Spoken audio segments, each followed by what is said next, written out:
ఇప్పుడు మళ్ళీ వచ్చాం. ప్రశ్నించిన తాను తన ప్రకృతి, నేనున్నాను జ్ఞాన ప్రకృతి. అంటే జ్ఞానంతో నేనున్నాను, భావంతో నేనున్నాను, జంతుతో ఉన్నాను, గమనించేవాడుగా ఉన్నాను. అంటే గమనించే ప్రకృతి ఎంత సహజమో అనుకునే ప్రకృతి అంతే సహజము. అనుకునే ప్రకృతి ఎంత సహజమో శబ్దశాంత జరచర పదార్థంగా తానే ఉన్నాను అనుకునేవాడిగా, భావించేవాడిగా, తలంచేవాడిగా అనుకోవటం కూడా ప్రకృతి. స్వీయ ప్రకృతి, స్వయం ప్రకృతి, స్వప్రకృతి. స్వీయ, స్వయం, స్వకీయ ప్రకృతి. ఈ పదాలన్నీ వాడుక భాషలో వాడతాం. సామాన్య భాషలో పండితులు తగ్గించి అందరికీ కూడా నిత్య దైనందిత నిత్యకృత్య వ్యవహారాల్లో ఎవరి భాషను వాళ్ళు ఉపయోగిస్తారు. మాతృభాష. భాష చాలా ముఖ్యం. అది గ్రాంధికమా, మామూలుగా సామాన్య భాష, సంస్కృతమా, లాటినా, తమిళమా, తెలుగు అని కాదు. ఇక్కడ ఆయా భాషల్లో నిత్యకృత్యాలు ఎలా ఇస్తారు. అమ్మాయి వెళ్ళేస్తాను, మళ్ళీ సాయంత్రం వస్తాను, 3 రోజులు కానీ రాను, ఆ మీటింగ్ అయిన తర్వాత వస్తాను, విశాఖపట్నం వస్తాను, పట్టణం చదువు ఉంటాం. ఇవన్నీ చిన్న వాక్యాలే. సంపూర్ణ వాక్యాలు అమ్మ నేను విశాఖపట్నం వెళ్ళాలి కనుక అని కామాలు భూస్థాపులు లేకుండానే కంటిన్యూగా ఎవడైనా మాట్లాడతాడు రోజు. అమ్మ ఆకలి అవుతుంది వడ్డించు. ఆ వడ్డించు అంటే ఏంటో భోజనం కానీ టిఫిన్. అమ్మ టిఫిన్ వేళైంది, కాఫీ రెడీ చేయి. తెలీదు ఒక టిఫిన్ రెడీ అంటున్నప్పటికీ టిఫిన్ అంటాడు, కాఫీ రెడీ చేయంటే ముందు కాఫీ ఏమన్నా అర్థం తీసుకుంటాడు. అంటే ముందు కాఫీ తాగి, కొంతమంది పాలు తాగో నీళ్ళు తాగో ఏదో పానీయం తీసుకుని టిఫిన్ చేసే అలవాటు. కొంతమంది ఏంటి టిఫిన్ తీసుకుంటూ కాఫీ తాగుతారు. కొంతమంది టిఫిన్ తీసుకున్నా తీసుకోపోయినా కాఫీల మీద కాఫీ తాగుతూ పేపర్ చదువుతూ వేడి వేడి టిఫిన్ తింటాడు. రకరకాల పద్ధతులు. స్వేచ్ఛ ఉందే కదా అని ఎవరు ఇష్టం వచ్చిన వాళ్ళు వేరే గాల్లో ప్రవర్తిస్తే ఎవరూ ఉండలేరు. నీకు నువ్వే ఉండలేవు. కాబట్టి స్వేచ్ఛ అనేది కేవలం భావానికి మాత్రమే ఉన్నది. నీ భావం ఈ ప్రపంచం అంతా కూడా అందరూ బాగుండాలి, సుఖ సంతోషాలతో ఆనందంతో ఉండాలి, ఎక్కువగా జీవించాలి, నీకు భావంతో అనుకోవటానికి వరకే హక్కు ఉంది. నువ్వు శాస్త్రంగా నువ్వు ఉండగలవా? ఉండవు. అప్పుడు అందరూ మరణం లేకుండా ఉండాలని కోరికలు అర్థం ఏమైనా ఉందా? నువ్వు నీ కంట్రోల్ చేయగలవా? నీ ప్రకృతిని, నీ మనసుని కంట్రోల్ చేయగలవా? నీ ఆలోచన కంట్రోల్ చేయగలవా? నీ కోరికలు కంట్రోల్ చేయగలవా? నీ కోరికలు, ఆశయాలు, గమ్యాలు, లక్షణాలు ఉంటాయి. రాగద్వేష వీటిని కంట్రోల్ చేయగలవా? లేవు. అప్పుడు ఇతరులు కంట్రోల్ చేయాలని నువ్వు నీతులు చెప్పే కన్నా నీకు నువ్వు కంట్రోల్ చేసుకో. ఇతరులు అలా ఉన్నారు ఇలా ఉన్నారు అనే కన్నా నువ్వు ఎలా ఉన్నావు అలాగే ఉండు. అంటే స్వయం అవగాహన ప్రధానమా, స్వయం దేహ అవగాహన, స్వయం మౌన బుద్ధి చిత్త అహంకార అవగాహన, నేను నా లేని భావంతో ఉన్న అహంకారం అజ్ఞాన అవగాహన అని నేను మాత్రం ఉన్నాయి. నేను ఉన్నానే పదం తర్వాతే మిగతా వదలాల్సే. నేను ధ్యానం చేస్తుంటే హోరుమని గాలి, ఆ గాలిలో చిన్న నాదం, ఓంకార నాదం అన్నీ వినబడుతున్నాయి. గురువు గారు మీరు చెప్పిన ప్రకారం సాధన చేస్తుంటే మంచిదేనాయన.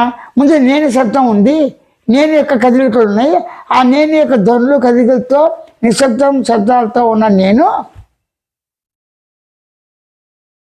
జ్ఞానంతో ఉంది, తెలివితో ఉంది, స్పృహతో ఉంది, ఎరుగుతో ఉంది, భావంతో ఉంది. ఏం చెప్తాను?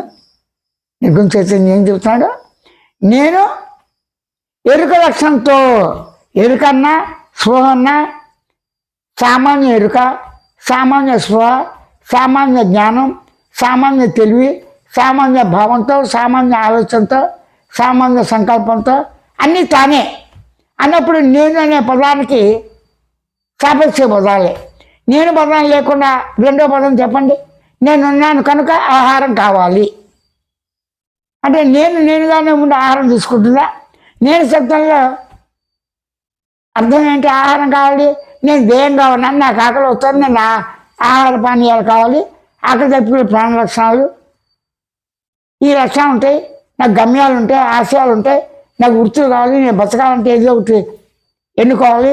64 వృత్తులు అనేక కళలు ఉన్నాయి, పట్టుకుట్టుకి కోటి విద్యలు, ఒక విద్యలోని అనేక భాగాలని మనం వృత్తి వ్యవసాయం అయితే నేను వ్యవసాయదారుని నేను పంటలు వేస్తున్నా అంటే కుదరదు. ముందు విత్తనాలు కావాలి. విత్తనాలు కావాలంటే ముందు పంట ఉండాలి. విత్తనాలు జాగ్రత్త పడాలి. ఆ జాగ్రత్తగా ఉన్న విత్తనాలు నానబెట్టాలి. వాటిని చల్లాలి. ఆ మొక్కలు రావాలి. వాటి వృద్ధిలోకి రావాలి. నారు తీయాలి, పక్కన పెట్టాలి. మెల్లమెల్లగా ఆ క్రమంలో వచ్చి బియ్య రూపంగా కొంపకు వస్తుంది. ఆ బియ్యం గింజగా రావాలంటే ఎన్ని శ్రమలు పట్టింది, బట్టల గింజ వస్తుంది ముందు. ఆ బొడ్లు మళ్ళీ మిషన్లో పడతాయిగా.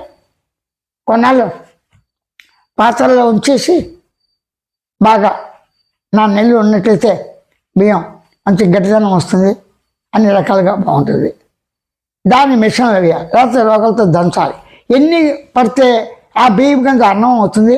ఆ అన్నం మళ్ళీ ఉడికి అన్నం అవుతుంది. ఇక్కడ ఉత్తన్నం తిండగా దానికి సంబంధించి గంజి పోసుకొని కొద్దిగా గొప్ప ఉప్పు వేసుకుని తాగుతాడు.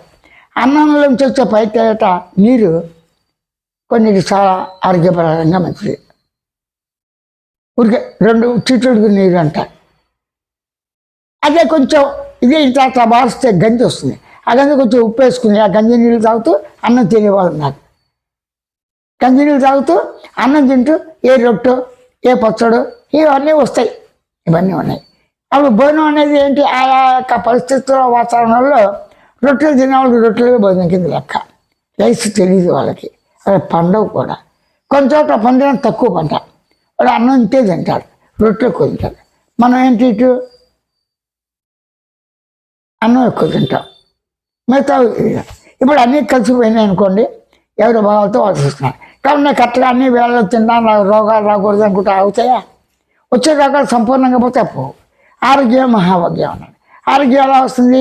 నీ నాలుగుని తృప్తిపరిచే విధంగా ఆహారం తింటే రాదు. అన్ని రకాల రుచులు కావాలి. అదే పాటలు పాడతాను. అన్ని రకాల గానాలు నేనే చేయాలంటే, శిల్పాలు నేనే చెక్కాలంటే, ఏ వృత్తి కూడా సంపూర్ణంగా ఎవరు కూడా చేయలేరు. ఒకరి వల్ల అవ్వవు.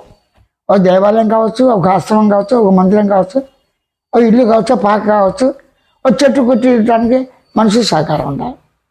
నాకు ఎవరు అక్కర్లేదు అంటే ఆ పనిముట్లు ఉండాలిగా, లేదా బలమైన చేతులు ఉండాలిగా. విడదీస్తావు ఆకులు అవి కావాలి. అప్పుడు చెట్టు ఉండాలి కదా సగం. అంటే తన సహకారం లేకుండా తల్లి నిలబడదు.